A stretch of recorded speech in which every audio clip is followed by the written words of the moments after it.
Lower your taxes and retire early. O diva, parang you will kill two birds with just one stone. Dapat alam mo yung 401k kasi ito yun. Napaka-importanteng malaman if ina-offer siya ni employer kasi ito yung tinatawag nilang employer-sponsored retirement savings plan. Inaalaw kang mag-contribute a portion of your paycheck through pre-tax or yung tinatawag na traditional 401k or post-tax or yung Roth 401k.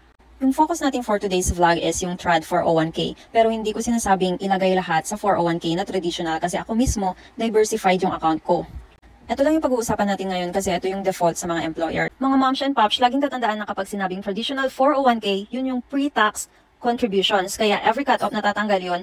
And then, bumababa yung current taxable income nyo. Though may iba pang factors na humihila sa inyong taxable income. Anyway, the maximum contribution for 2024 is 23,000 for individuals less than 50 years old. It's your choice kung ilang percent ng sahod mo yung gusto mong i-contribute. Advantages, yun na nga isa dito is yung tax deferred. Bababa yung tax mo legally just because magko-contribute ka for your retirement or for your future. Kaya pwede kang mag-retire early if you like lang naman. Aside from that, may tinatawag na employer match. Ibig sabihin, magko-contribute din yung employer mo para sa future mo. Magkakaiba yung employer match. Meron yung ibang 20%, 50%, 100%. Pag sinabing 100%, $1 mo na contribution mo para sa 401k mo, magbibigay din sila ng $1. Ibig sabihin, kapag nag-contribute ka ng $100 every cut-off, magbibigay din sila ng $100 just because 100% yung employer match. Pero hindi lahat ha. But may tinatawag silang cap. Ibig sabihin, may max lang yung pwede nilang i-contribute for your 401k. Kaya mga moms and pops, mahalagang alamin kung ano yung 401k at yung benefits na ina-offer ng employer nyo. Never leave the money on the table, kaya kung may employer match kayo, magkano pa man yan, ilang percent man yan, take advantage of it. Additionally, the 401k is yours. You can take it with you kahit na mag-change ka man ng job, may tinatawag silang rollover. And then, nagko-compound yung interest. More advantages mga moms and pops, this is hassle-free contribution kasi payroll na yung nagdededuct sa inyong bi-weekly income. And in cases like nagkaroon ka ng financial hardship, pwede mo siyang i-withdraw. Like, kahit wala ka pang senior or hindi ka pa 59.5 years old, pwede mo siyang i-withdraw pero subjected siya sa 10% penalty and then matatax pa, of course. Sounds promising, di ba? Pwede ka na mag-retire early. However, meron din siyang disadvantages. Dahil nga, company-sponsored siya, limited lang yung investment options. Tapos, mahal pa yung admin fees. Tulad ng nabanggit ko sa cases ng kailangan mo ng early withdrawal, may penalty na 10%.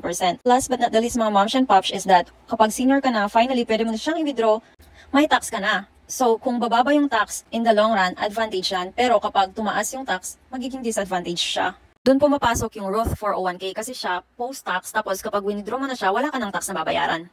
So, ito yung sample computation para makita natin yung difference sa taxes kapag may 401k. So, for today's example, gamitin natin yung ADP calculator which is easily accessible sa Google. Hanapin natin yung hourly paycheck calculator.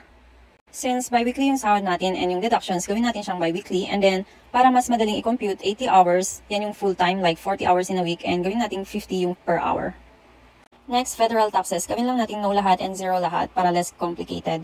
And then, punta tayo sa state or territory taxes. So, since from New Hampshire ako, wala kaming state tax.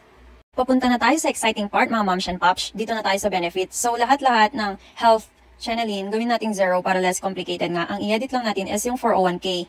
Kapag zero lang yung 401k, yung traditional yan ha, ito yung tax, 872.19.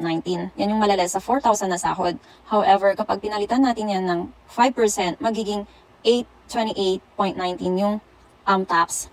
Ibig sabihin, kapag nag-contribute ka ng 5% sa yung 401k traditional, makakatipid ka ng $44 every cut-off. So, baguhin kaya natin yung contribution. Gawin natin same ang person, same hourly rate, same hours na trinabaho bi-weekly.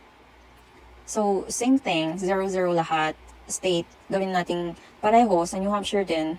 And sa benefits, itong 401k na traditional amount, gawin natin siyang 10%, kanina 5%. So dito, naging 784 na lang yung tax niya.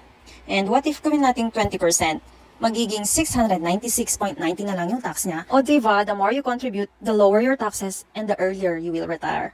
Siguro napansin niyo yung trend na the more you contribute, the lesser your take-home money. Pero bakit mo ba gagawin yun? Simple lang, para sa present, you legally lower your taxes and for the future naman, tumataas yung magiging retirement money mo. Again ha, di ko sinasabing ilagay lahat sa traditional 401k. Nakadepende yan sa financial goals nyo and kung ilang taon nyo gustong mag-retire.